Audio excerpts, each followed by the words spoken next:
Bine ai venit, suflet drag, pe canalul meu. Îți mulțumesc din inimă că ești aici și că împărtășim împreună această călătorie magică. Rămâi alături de mine și lasă magia să se întâmple.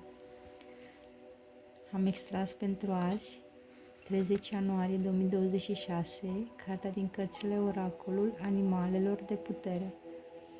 Să vedem ce mesaj spiritual are Universul pentru noi astăzi.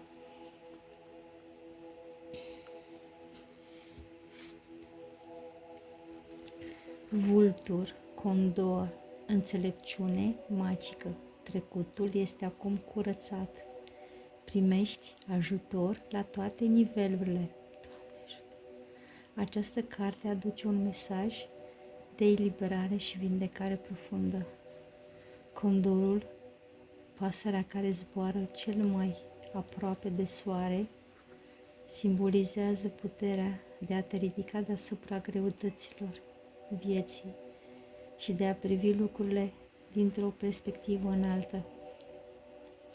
Trecutul tău este acum vindecat, iar energia luminii divine îți curăță karma și suferințele vechi.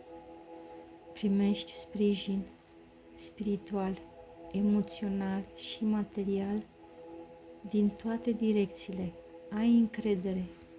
Ești pe cale să renaști într-o nouă vibrație. Dacă v-a plăcut, nu uitați să dați un like și să vă abonați pentru ca videoclipurile mele să ajungă la cât mai multe persoane. Namaste!